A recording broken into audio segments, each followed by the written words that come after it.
So that's what Pandora actually looks like. James Cameron's Avatar is one of the most visually stunning films ever made. But what does it look like without all the CGI? The animators have taken what the actors are doing and gone even beyond that. Neytiri lives a pretty unique lifestyle as one of the Na'vi on the planet of Pandora. One of the things that we see Neytiri partake in is drinking water from a leaf. But because director James Cameron loves to rely on technology innovation, the way that the scene was actually filmed without CGI may surprise you. Zoe Saldana was required to work with a gray plastic contraption to model as the leaf, while holding a water bottle covered in duct tape to simulate water coming from the tape. We guess that's why they call it movie magic. It's the most high-tech film in terms of its execution. You may or may not have had an awkward kiss in your life, but it probably wasn't as awkward as it was for Sam Worthington and Zoe Saldana when they had to kiss as Jake and Neytiri while filming Avatar. While in the movie itself, with all the added CGI, the scene plays out romantically. Without all the CGI, Worthington and Saldana had to kiss with their motion capture jumpsuits and with green dots all over their face, so that the motion capture on their characters' CGI bodies would be accurate and more real. We created a manually operated gimbal rig that they could balance on. One of the most exciting action scenes in all of Avatar was definitely the flying Banshee. Obviously, a lot of CGI was needed to be done to bring the Banshee to life, as there's no living, real-world counterpart to the creature. In order to capture Jake flying on the Banshee, Sam Worthington was required to fly on the back of a moving plastic structure, where he'd be flung around with wires, all while wearing the motion capture suit. Honestly, we think we'd just prefer the ride at Disney World that seems a bit more comfortable. See them flying these things, they are working hard. It's always intense whenever anybody in a movie yells, but when a blue-skinned alien like Neytiri yells, it's even more powerful. You will never be one of the people! Despite the goofy motion capture getup and the silly plastic Na'vi ears, Saldana was still able to be quite intimidating on set. Layers of additional CGI were added in order to make Neytiri and the rest of the Na'vi look even more real in the film. You definitely wouldn't want to tick Neytiri off. I at least have no idea that I'm wearing this. I feel like I'm blue and I'm 9 feet tall. The big villain of Avatar was Stephen Lang's Colonel Miles Quaritch, who, unlike a lot of the other characters who required CG, is actually a human. One might assume that the Colonel's mech suit design was all CGI, but they would be wrong. The main core design of the suit was a practical effect, but it was the arm and the digital screens that were later added with additional CGI work in order to make the suit a more formidable force to the Na'vi. The final product proved to be quite the treat to the Na'vi and made Lang's Colonel an even more memorable villain. With rumors that he'll be back for the sequel, he may even bring that mech suit back.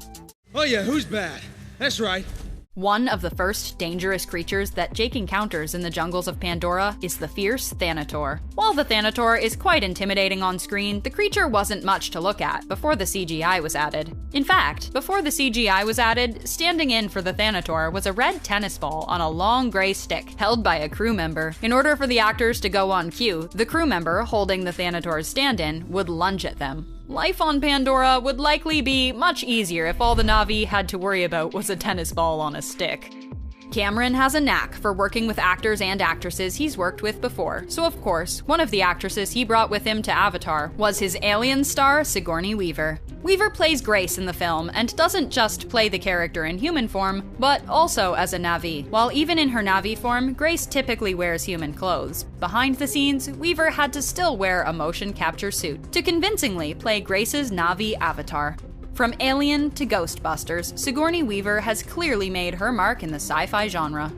We had horses galloping around this place. It wasn't just the human actors who were behind motion capture technology on the set of Avatar, as actual horses were used under motion capture technology for the dire horses. The horses were equipped with dots on their body, much like their human co-stars, in order for them to be transformed later with visual effects. The horses were brought to the soundstage of the film, and Cameron would film the actors behind the Na'vi riding the horses with the special technology that would allow him to be their CGI counterparts as they were filming. Who knows, maybe those horses went on to take other motion capture roles as well. Despite all the extensive CGI and motion capture present throughout Avatar, that didn't mean the actors had to perform less stunts. In fact, it was quite the opposite. Whenever we saw the Na'vi climbing up the vines of the ominous floating rocks on Pandora, Cameron had the actors behind the Na'vi climb a similar structure, all in their motion capture gear. The final CGI was added later, but still, that didn't make the climb not dangerous. Though you can't really become one of the Na'vi without at least getting a little bit rugged with yourself and your environment. Motion capture wasn't always available when capturing scenes with the Na'vi, especially when they shared the screen with the human characters. When recording the scene where Jake first wakes up in his Na'vi form, Cameron filmed the actors playing the human doctors working around an empty gurney. Behind the lens of Cameron's camera, he was able to see the CGI character. We went to Kauai, we went way up in the mountains, and we acted out the scenes. Before the motion capture work was done for Avatar, Sam Worthington and Zoe Saldana filmed without their suits, half naked in Hawaii. This would be done in order so James Cameron could know how to plan all their scenes that would need motion capture, such as the bow and arrow scene. The Tree of Voices is perhaps one of the most gorgeous-looking set pieces in all of Avatar, but behind the scenes and without the CGI, that sacred tree wasn't much to look at. In fact, the trees were mainly just pieces of rope that were used to simulate the long leaves and branches of the trees that Neytiri would present to Jake. The final CGI would be added into the production later. To say, these stunt guys, I mean, they gave us their all. The Na'vi clearly have a different culture than what we're used to, and Cameron wanted to display some of the tribal customs of the main tribe in the film.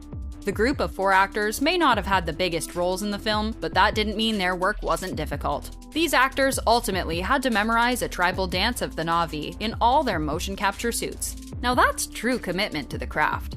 If this was CG, I could have moved that in 30 seconds. So the whole time I was shooting the virtual camera, I was complaining that it wasn't live action. While there were times on set where James Cameron and his crew had more accurate models of the Dragon assault ships, there were times where the models wouldn't be enough. In order to film the scene, Cameron had the motion capture board use a metal-like chair in the middle of the set that would be moved around by crew members. A fan was also placed in front of the actors in order to properly capture the wind blowing in their characters' faces. While the real set may not have been as exciting as actually flying on a ship as a Na'vi on Pandora, the cast and crew certainly made the most of it. They developed the most lightweight 3D system possible, so it's a very sophisticated technology. The 3D, much like the CGI, had to be recorded in a distinct way, using 2 cameras. This scene where the Colonel is attacked on his mech by one of the Na'vi used 2 cameras to perfect the 3D and the CGI. One camera would be used for the live-action elements, and the other would be used for the CG 3D elements. I need you to put up $10 million to prove we can make this movie. Avatar is one of the most influential films made in the last 20 years, and the CGI is an important reason why. From Cameron's innovative ways of incorporating the CGI to the commitment for authenticity by the cast and crew, Avatar's production was clearly top-notch. What was your favorite CGI element in James Cameron's Avatar?